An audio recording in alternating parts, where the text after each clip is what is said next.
How's it going, everybody? Dr. Coin back at it again, and welcome back to the Coin Cave. In today's episode, we're going to be going over reasons why you should be stacking Canadian silver quarters like the ones you see right here in these two coin tubes. Before we do get into this, I'd really appreciate it if you all would hit that thumbs up and subscribe for more coin collecting videos just like this. And then what do you say we start breaking this down for you guys?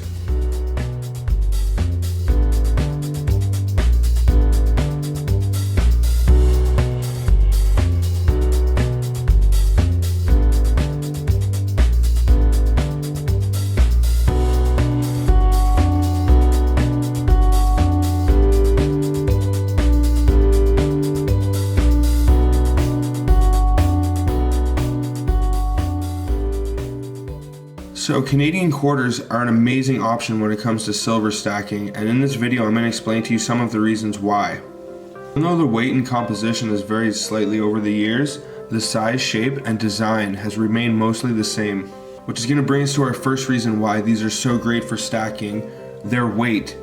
Now, in terms of weight, between the years 1920 and 1967, quarters were 5.83 grams. So the silver weight, considering that they're 80% silver and 20% copper, is only 4.6 grams per quarter. So if you want to have one full troy ounce of silver, you're going to need somewhere between 6 and 7 of these to have one full troy ounce of common date Canadian silver quarters. When I say common date, I mean between the years of 1910 and 1967, when the composition was 80% silver, 20% copper. Now you'll probably only need 6 quarters if they're between the years 1920 and earlier, because those quarters were made of 92.5% silver and 7.5% copper. So depending on the years, you're not going to need too many of these to actually have a full ounce of silver.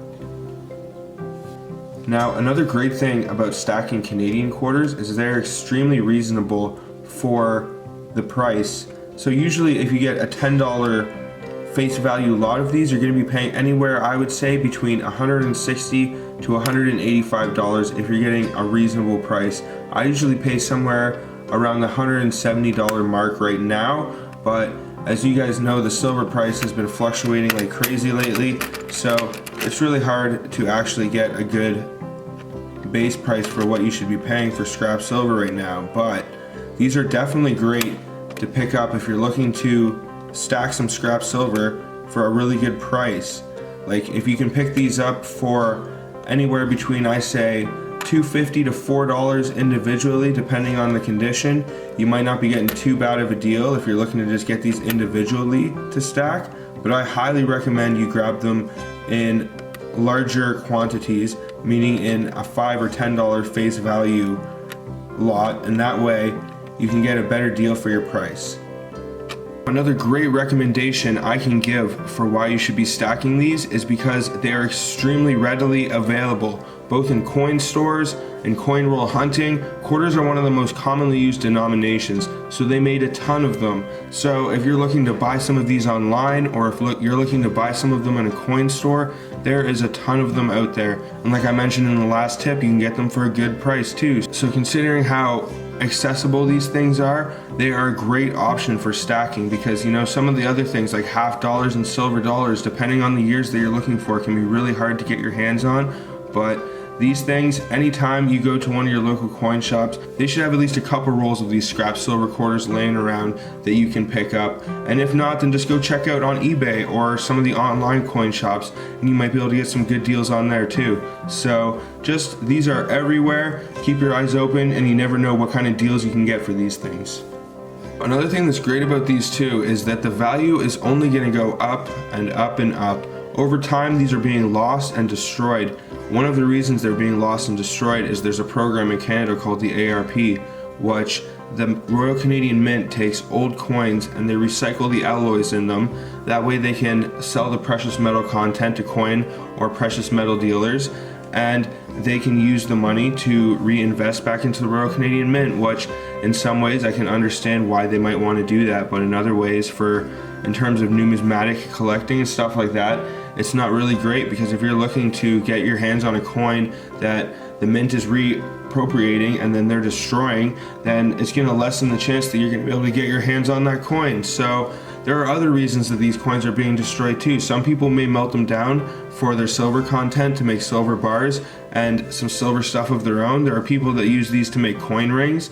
So there's all sorts of reasons why Canadian quarters are disappearing slowly. Even though they are extremely readily available to buy right now, they're only going to slowly disappear over time. So in 20, 40, 60 years, who knows how many more of these will pop up, and who knows how many will be destroyed in that amount of time as well.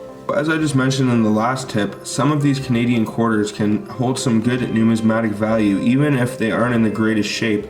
If you can get your hand on some of the low mintage or some of the rare variety ones, then there's a good chance you might be able to find something in one of these piles that may be a little more valuable than even the entire price that you paid for it. Like if you take a look at this right here, this is a 1947 maple leaf.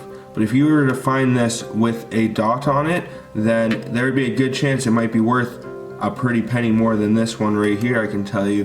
But there are actually 3 variations of this 1947 Canadian quarter right here that you can look out for. And there's all sorts of different varieties and variations that can have rare anomalies and stuff that can make the quarters worth all sorts of money. So besides just collecting it for its silver content, you can also stack these things to fill out your collection books and to look out for coins that hold some good numismatic value. And I think that is pretty much going to do it for this one, guys. I hope you enjoyed this video. Hopefully you found it helpful, and hopefully if you were thinking about stacking Canadian silvers as an option, this can maybe help you out. I love stacking Canadian silver of all denominations, but I can definitely tell you the most of all of the silver Canadian coins that I have, I hold in Canadian quarters. Why? Because they're so easy to get, because they're so reasonably priced, and because, I mean, just look at them. They're so darn iconic. That caribou on there, the quality, you can have either a young head, a George head, a George V, an Edward, you can have Queen Elizabeth. You know, these things are just absolutely great. I love coin collecting, I love Canadian coins, and I hope you guys enjoy these as much as I do. So, if you did, please hit a thumbs up, please subscribe for more videos like this, and thank you so much, everybody. Peace out, have a good one, y'all.